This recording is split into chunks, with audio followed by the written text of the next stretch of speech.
moi j'aimerais vous parler un petit peu de littérature aujourd'hui. Ah, Parce tu, que tu c'est vrai lis qu'on n'a littérature? pas forcément abordé beaucoup de fois de la littérature au cours de ces émissions. On l'a fait, si je dis pas de bêtises, deux fois. Une fois avec Marcel Proust, où tu étais là normalement d'ailleurs Jules, si je ne m'abuse. Oui, la Madeleine de Oui, Proust, ouais. c'est ça, la Ouais, Madeleine de ouais. Proust. Alors ça parlait à la fois de nourriture et à la fois de littérature, ce qui est fantastique. On remercie Mm, Franck Fanchon extraordinaire. d'ailleurs pour ça. Mm. Et on a parlé également de littérature, pas plus tard que eh bien, à l'émission dernière, où vous n'étiez pas là, messieurs, mais où Benjamin, notre nouveau chroniqueur, nous a parlé un petit peu de livres de science-fiction, qui normalement il devrait d'ailleurs en faire sa spécialité pour les émissions à venir, petit teasing. Et Oh. donc du coup aujourd'hui je prends le relais et je vous parle de littérature. Je ne sais pas si vous êtes ou non de grands lecteurs, mais moi je vous le dis tout de suite, je n'en suis pas un. C'est pas que j'aime pas lire, au contraire, j'aime vraiment ça. C'est vrai que parcourir des pages en s'imaginant à quoi ressemblent des personnages, des lieux, un univers, c'est quelque chose qui est fantastique. Parce que lire un livre, c'est beaucoup plus intime finalement que de regarder un film ou alors une série télé. C'est faire face un petit peu à son propre imaginaire. Moi j'aime bien lire. Par contre, j'ai un autre problème, c'est que comme pas mal de personnes, je pense, au monde et peut-être autour de cette table, je ne sais pas, vous me direz après, je pense que je suis mu par une sorte de flemme très étrange qui consiste à ne pas avoir le temps de lire. Est-ce que vous l'avez cette flemme, vous, un peu? Très souvent. J'ai une pile de bouquins qui fait à peu près 1 mètre et que j'arrive pas à me motiver pour lire. Ouais, Et c'est toi, vrai que Jules? non, mais c'est vrai que ça arrive assez souvent. Ouais, Moi, pour les débuts du confinement, je me suis fait une pile de livres assez grosse. ouais. J'en ai lu pas mal, je suis assez content, mais c'est vrai que j'aurais pu en lire plus. Voilà. Bah, félicitations, t'es le meilleur Mais d'entre nous. Mais ce qui est rigolo, c'est que pourtant, enfin en tout cas en ce qui me concerne, moi j'ai le temps de regarder des séries, j'ai le temps de glander énormément sur oui, YouTube, c'est ça. mais par contre, Ouais. j'ai pas le temps de lire. En fait, en moyenne à peu près par an, moi je lis plus ou moins 3 4 bouquins, c'est quelque chose qui est assez peu. Mm. Mais je pense que c'est une question d'effort, hein. C'est une question, c'est juste lire un livre, ça demande de l'effort, contrairement à C'est ça, regarder une exactement, série. ça demande beaucoup plus d'efforts que juste de regarder un écran où tu vas juste Mm. baver un peu devant et on va t'abreuver de plein d'informations. Même si On c'est des jugera pas la informations baffe, importantes, ça t'inquiète pas. reste de l'hypnose en fait, presque, en Mm. quelque Mm. sorte. Bah surtout qu'on nous sert l'histoire en fait sur un plateau. On nous dit tiens, Complètement, oui. vas-y, C'est on nous donne c'est la ce que je disais béquée. en fait, c'est que lire un livre, t'as accès à ton imaginaire, en fait, Mm. à toi personnel qu'il faut du coup travailler d'une certaine manière. Mm. Et je sais pas si ça vous fait ça, mais moi, le monde entier s'obstine à m'offrir des livres tous les ans. Voilà, c'est des livres qui s'entassent un peu comme toi, Max ou Jules, dans un petit coin que j'aime appeler la pile des livres que je lirai un jour. Mm. Traduisez un jour par jamais. Oui, alors Voilà, moi, il se retrouve un peu partout. Ça traîne, j'aime bien. Ça donne ça l'impression que je traîne suis partout, quelqu'un d'un intellectuel finalement avec des bouquins dans alors tous que les pas du coins. tout. Et sauf que je les ai pas lus, donc finalement peu intellectuel quoi finalement. Ouais, finalement, du coup, c'est juste une illusion au final. J'ai un autre problème, c'est que quand on me conseille un livre, j'ai tendance à l'acheter. Le seul souci, c'est que du coup, dès que je l'ai acheté et qu'il arrive ou que je l'ai pris en librairie, il rejoint très rapidement la pile que je Oui, viens de, la de fameuse citer à pile. l'instant. Sauf que voilà, la vie fait que tout d'un coup, tout va changer. Et il s'est passé quelque chose il y a quelques mois, quelque chose que tu as cité, Jules, il n'y a pas longtemps. Le confinement. Le confinement, mon Dieu! Tintin. Oh non, avec le confinement, le catalogue Netflix se restreint de plus en plus. Et au bout d'un moment, ça finit par devenir horrible de traîner sur YouTube. Du coup, qu'est-ce qu'il nous reste à faire? Eh ben, Lire. il nous reste à lire. Et c'est ce que j'ai fait, j'ai commencé à lire tous les soirs, je lisais. Je le fais toujours, mais du coup, la pile des livres que je ne lirai jamais, bah, du coup, a fini par devenir la pile des livres que je lis et que j'ai fini du coup à l'heure actuelle, donc j'ai plus rien à lire. Et je suis un peu triste d'ailleurs, parce que Oui, si on est mais tu reconfiné peux à être nouveau, j'aurai fier. plus rien. Et c'est ça Et qui est je bien. peux être fier, et c'est ça qui est beau. Mm. Cette introduction était vraiment beaucoup trop longue pour, pour pas grand chose, donc on va rentrer un petit peu dans le vif du sujet. Parmi ces livres, il y en a un qui est vraiment sorti du lot. Ce livre, c'est Les Illusions de Save Loar, qui a été écrit par Manon Fargeton. C'est un livre qui m'a été recommandé il y a déjà un certain temps, donc en fait ça faisait un certain temps qu'il était à l'intérieur de la fameuse pile. Les Illusions de Save Loar, c'est de la fantaisie. Une fantaisie qui peut sembler parfois classique un petit peu en apparence, mais qui au fur et à mesure de ma lecture s'est trouvé avoir plus d'un thème profond caché dans les abîmes de la plume de son autrice. Les Illusions de Sabloir, pardon, pour vous faire un petit résumé, ça se passe dans un monde fictif, du coup, c'est peu le principe de la fantasy, qui s'appelle le Royaume de l'Ombre. C'est un royaume où la magie est très présente. Alors, si jamais vous le lisez un jour, je vous laisserai découvrir par vous-même comment fonctionne la magie dans cet univers-là. C'est assez cool. Alors par contre, on distingue plusieurs choses dans cet univers. D'un côté, il y a les hommes, donc du coup les magiciens, qui pratiquent une magie, tout ce qu'il y a de plus entre guillemets classique, et qui sont récupérés dès leur plus jeune âge par un organisme mondial de magiciens qui s'appelle le Clos. En revanche, les femmes, quant à elles, n'ont pas le droit d'utiliser la magie, car elles sont jugées beaucoup trop dangereuses du fait que, contrairement aux hommes, elles font une autre magie, une magie liées à des illusions, d'où le titre, et des illusions qui peuvent s'avérer extrêmement dangereuses, voire mortelles. Dans ce monde-là, nous allons donc suivre Bleu, qui est une jeune adolescente esclave qui a été vendue à un sordide seigneur dégueulasse qui va découvrir, le seigneur, elle bien sûr, qu'elle possède en elle un pouvoir qui est très très grand.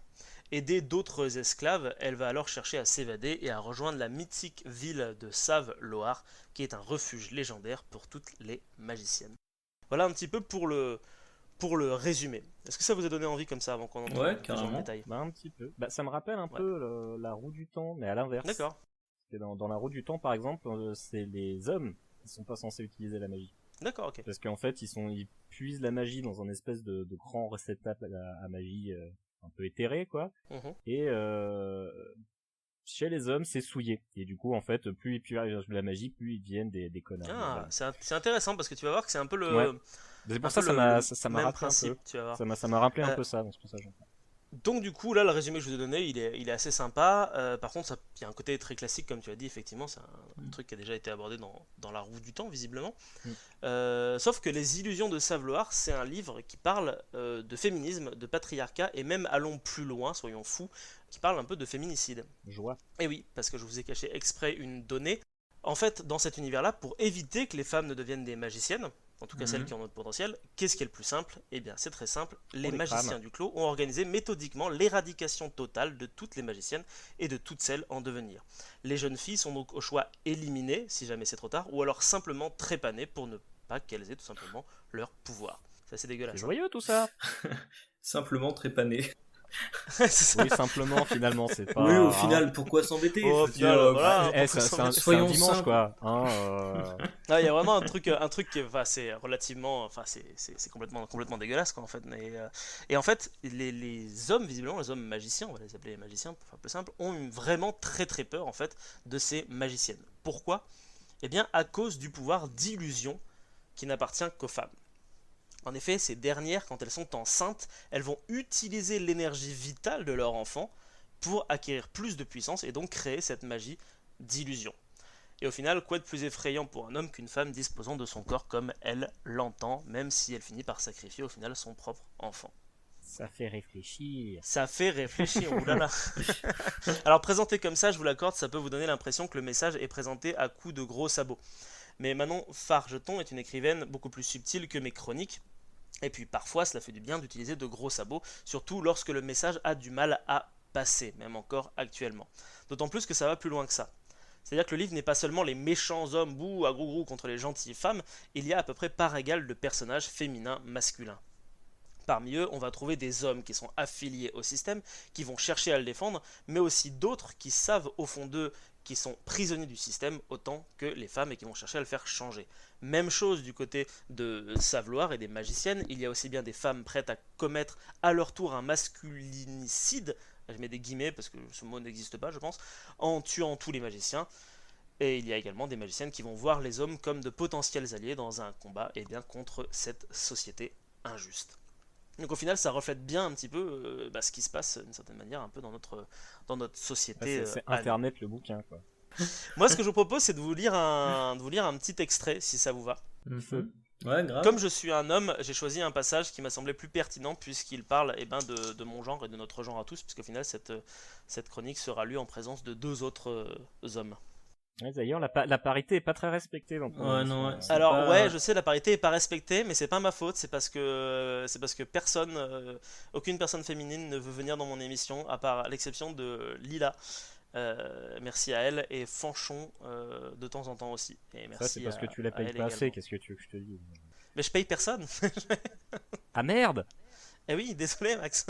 Ouais, j'avais pas compris ça non plus. Bon, c'est pas. Ouais, non, Ah, c'est bon, bon, on s'arrête là, pas du coup, compris. alors. Ah bon, bah, Non, non, mais. je dépose mon casque. Non, mais continue, mais nous, On on va juste aller termine, prendre un c'est ça, café, quand c'est pas. On revient, Marc. Attends, Vous nous. revenez bah, je fais ma lecture tout seul et On bon s'appelle, café, hein. du coup. Bon, allez, vas-y. Alors l'extrait que je vais vous lire, c'est un des personnages masculins du coup du bouquin qui s'appelle Tyl Enarion, qui va voir du coup un de ses collègues qui lui est spécialisé dans comment débusquer finalement les illusions des magiciennes. Parce qu'en fait le village, je n'ai pas précisé, mais la ville de Sabloar, si elle est mythique et si elle est infranchissable, c'est parce que elle est bourrée d'illusions et que les hommes magiciens, eh ben, ils n'arrivent pas à voir les illusions, donc ils se font niquer à ce niveau-là. Donc ils ont créé une sorte de task force un peu spéciale qui est chargée de débusquer les illusions pour retrouver le chemin de Sabloar. Bref, je m'égare. C'est parti. Que penses-tu des magiciennes? Je veux dire, vraiment, je te jure que je ne le répéterai à personne, mais j'ai besoin de savoir si je ne suis pas en train de devenir fou. Cette fois, Léol releva la tête pour le dévisager. Je peux te rassurer sur ce point, mon ami, tu n'es pas en train de devenir fou, tu l'es déjà depuis longtemps. S'il te plaît. Léol le fixa des yeux, impénétrable. C'était la première fois qu'Enarion le voyait aussi sérieux. Si je trouvais Sabloar, dit-il enfin, j'aimerais mieux boire un thé avec ses habitantes pour avoir une chance d'apprendre d'elles plutôt que de détruire leur ville et les tuer. Enarion mesurait la confiance que Léol venait de lui accorder, et s'il n'était pas certain d'aimer ce qu'il venait d'entendre, il se sentait un peu mieux, car cet aveu faisait écho à ses doutes. Tu as toujours pensé cela? Non. Mon opinion a évolué le jour où j'ai déjoué ma première illusion. Je l'ai trouvée sublime, d'une simplicité désarmante, et pourtant si complexe à décrire. Ce jour-là, je me suis dit que j'aimerais pouvoir échanger avec sa créatrice. Juste comprendre, tu vois, l'écouter, expliquer comment elle s'y prend, quels sont les mécanismes en jeu. Le visage de Léol s'était enflammé d'une passion évidente. Il s'interrompit, craignant d'en avoir trop révélé. Je sais me taire, le rassura Enarion. Et merci Léol, j'avais besoin d'entendre ces mots, même s'ils n'apaisent en rien mon esprit.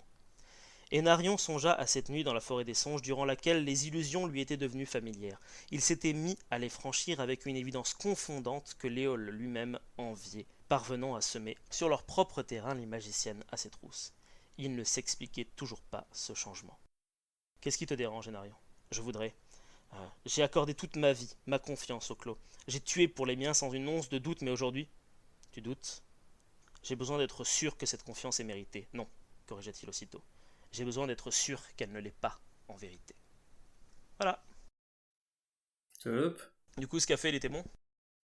Oui, ça va, nickel. Ouais, voilà, on était... Ouais, Voilà, donc du coup c'était l'extrait des Illusions de Sabloar. Je vous conseille vivement la lecture de ce livre. En plus d'être un ouvrage avec un message qui est important, c'est bien écrit, les personnages sont tous attachants. Il y a plein d'autres problématiques qui sont abordées à l'intérieur. Quand j'ai refermé les pages de cet ouvrage, moi je suis resté encore très longtemps dans la forêt de Sabloar. Et j'espère y pouvoir retourner prochainement, enfin quand les librairies seront ouvertes, mais normalement vu qu'on est déconfiné, on devrait pouvoir faire à nouveau le plein de livres, et ça c'est chouette.